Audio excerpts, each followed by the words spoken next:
दुर्गा सप्तशती का 12वां अध्याय। देवी चरित्रों के पाठ का महात्म्य। ध्यान।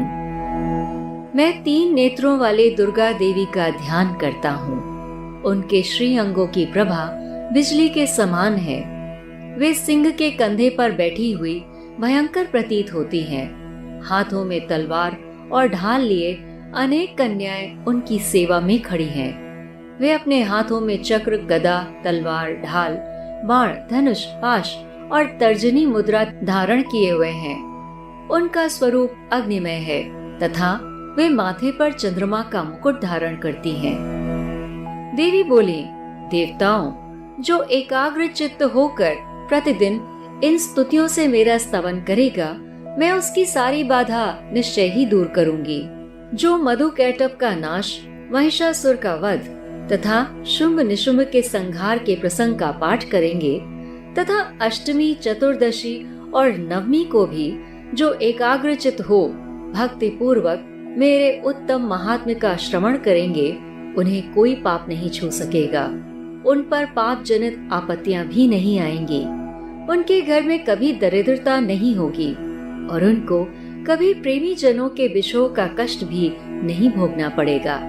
इतना ही नहीं, उन्हें शत्रु से, लुटेरों से, राजा से, शस्त्र से, अग्नि से और जल की राशि से भी कभी भय नहीं होगा। इसीलिए सबको एकाग्र चित्त होकर भक्ति पूर्वक मेरे इस महात्म्य को सदा पढ़ना और सुनना चाहिए। यह परम कल्याणकारक है। मेरा महात्म्य महामारी जनित समस्त उपद्रवों तथा आध्यात्मिक आदि तीनों प्रकार के उत्पातों को शांत करने वाला है। मेरे जिस मंदिर में प्रतिदिन विधि पूर्वक मेरे इस महात्म्य का पाठ किया जाता है, उस स्थान को मैं कभी नहीं छोड़ती। वहाँ सदा ही मेरा सन्निधान बना रहता है। बलिदान, पूजा, होम तथा महोत्सव के अवसरों पर मेरे इस चरित्र का पूरा पूरा पाठ और श्रवण करना चाहिए। ऐसा करने पर मनुष्य विधि को जानकर या बिना जाने भी मेरे लिए जो बलि, पूजा या होम आदि करेगा, उसे मैं बड़ी प्रसन्नता के साथ ग्रहण करूंगी। शरद काल में जो वार्षिक महापूजा की जाती है, उस अवसर पर जो मेरे इस महात्म्य को भक्ति पूर्वक सुनेगा, वह मनुष्य मेरे प्रसाद से सब बाधाओं से मुक्त तथा धन, धान्य एवं पुत्र से संपन्न होगा। इसमें तनिक भी संदेह नहीं है। मेरे इस महात्म्य, मेरे प्रादुर्भाव की सुंदर कथाएं तथा युद्ध में किए हुए मेरे पराक्रम सुनने से मनुष्य निर्भय हो जाता है।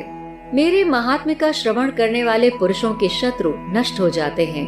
उन्हें कल्याण की प्राप्ति तथा उनका कुल आनंदित रहता है।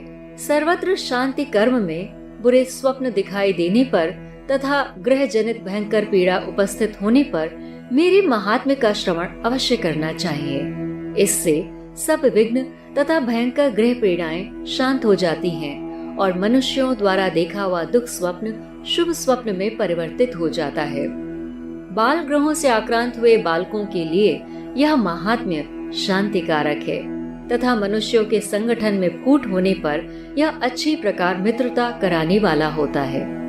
इसके पाठ मात्र से राक्षसों, भूतों और पिशाचों का नाश हो जाता है। मेरा यह सब महात्म्य मेरे सामीप्य की प्राप्ति कराने वाला है। पशु, पुष्प, अर्घ्य, धूप, दीप, गंध आदि उत्तम सामग्रियों द्वारा पूजा करने से, ब्राह्मणों को भोजन कराने से, होम करने से, प्रतिदिन अभिषेक करने से, नाना प्रकार के अन्य भोगों का अर्पण करने से तथा दान देने आदि से 1 वर्ष तक जो मेरी आराधना की जाती है और उससे मुझे जितनी प्रसन्नता होती है, उतनी ही प्रसन्नता मेरे इस उत्तम चरित्र का एक बार श्रवण करने मात्र से ही हो जाती है। यह महात्म्य श्रवण करने पर पापों को हर लेता है और आरोग्य प्रदान करता है। मेरे प्रादुर्भाव का कीर्तन समस्त भूतों से रक्षा करता है तथा मेरा युद्ध विषयक चरित्र दुष्ट दैत्यों का संहार करने वाला है। इसके श्रवण करने पर मनुष्यों को शत्रु का भय नहीं रहता। देवताओं, तुमने और ब्रह्मर्षियों ने जो मेरी स्तुतियां की हैं तथा ब्रह्मा जी ने जो स्तुतियां की हैं, वे सभी कल्याणमय बुद्धि प्रदान करती हैं। वन में, सूने मार्ग में अथवा दावानल से गिर जाने पर, निर्जन स्थान में, लुटेरों के दाव में पड़ जाने पर या शत्रुओं से पकड़े जाने पर, अथवा जंगल में सिंह, व्याघ्र या जंगली हाथियों के पीछा करने पर, कुपित राजा के आदेश से वध या बंधन के स्थान में ले जाए जाने पर, अथवा महासागर में नाव पर बैठने के बाद भारी तूफान से नाव के डगमग होने पर और अत्यंत भयंकर युद्ध में शस्त्रों का प्रहार होने पर, अथवा वेदना से पीड़ित होने पर, किंबहुना सभी भयानक बाधाओं के उपस्थित होने पर जो मेरे इस चरित्र का स्मरण करता है वह मनुष्य संकट से मुक्त हो जाता है। मेरे प्रभाव से सिंह आदि हिंसक जंतु नष्ट हो जाते हैं तथा लुटेरे और शत्रु भी मेरे चरित्र का स्मरण करने वाले पुरुष से दूर भागते हैं। ऋषि कहते हैं, यूं कहकर प्रचंड पराक्रम वाली भगवती चंडिका सब देवताओं के देखते देखते वहीं अंतर्धान हो गई। फिर समस्त देवता भी शत्रुओं के मारे जाने से निर्भय हो पहले की ही भांति यज्ञ भाग का उपभोग करते हुए अपने अपने अधिकार का पालन करने लगे। संसार का विध्वंस करने वाले महाभयंकर अतुल पराक्रमी देव शत्रु शुंभ तथा महाबली निशुंभ के युद्ध में देवी द्वारा मारे जाने पर शेष दैत्य पाताल लोक में चले आए। राजन, इस प्रकार भगवती अंबिका देवी नित्य होती हुई भी पुनः पुनः प्रकट होकर जगत की रक्षा करती हैं। वे ही इस विश्व को मोहित करती हैं। वे ही जगत को जन्म देती हैं तथा वे ही प्रार्थना करने पर संतुष्ट हो विज्ञान एवं समृद्धि प्रदान करती हैं। राजन, महाप्रलय के समय महामारी का स्वरूप धारण करने वाले वे महाकाली ही इस समस्त ब्रह्मांड में व्याप्त हैं।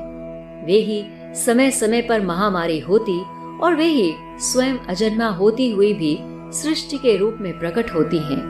वे सनातनी देवी ही समय अनुसार संपूर्ण भूतों की रक्षा करती हैं। मनुष्यों के अभ्युदय के समय वे ही घर में लक्ष्मी के रूप में स्थित हो उन्नति प्रदान करती हैं और वे ही अभाव के समय दरिद्रता बनकर विनाश का कारण होती हैं। पुष्प, धूप तथा गंध आदि से पूजन करने और उनकी स्तुति करने पर वे धन, पुत्र, धार्मिक बुद्धि तथा उत्तम गति प्रदान करती हैं। इस प्रकार श्री मार्कंडेय पुराण में सावर्णिक मनवंतर की कथा के अंतर्गत देवी महात्म्य में फल स्तुति नामक 12वां अध्याय समाप्त हुआ। ओम नमः चंडिकाय, ओम नमः चंडिकाय, ओम नमः चंडिकाय।